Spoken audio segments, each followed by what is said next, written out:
এই যে দেখো ঘরটা ভেঙে কি অবস্থা হয়ে গেছে। আমি এখন সবজি কাটতেছি। তো আজকে করব আলু ভাজা।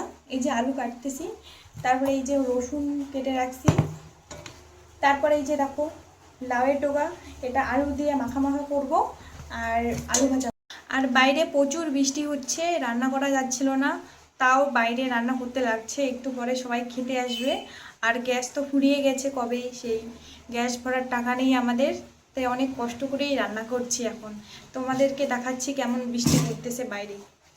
এই যে দেখো বাইরে কত বৃষ্টি পড়ছে। এই যে দেখো বারান্দাটা বৃষ্টি দিয়ে একদম ভিজে গেছে।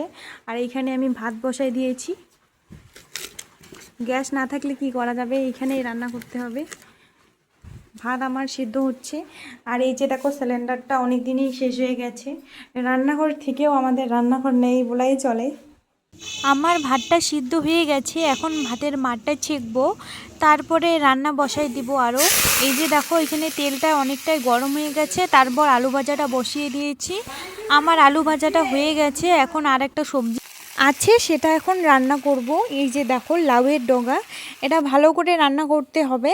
তো এই যে দেখো সবজিটা বসাই দিয়ে এখন লবণ তারপরে হলদি দিয়ে ভালো করে নাড়াচাড়া করে একটু ঢেকে রাখতে হবে, তারপর রান্নাটা ভালো হবে।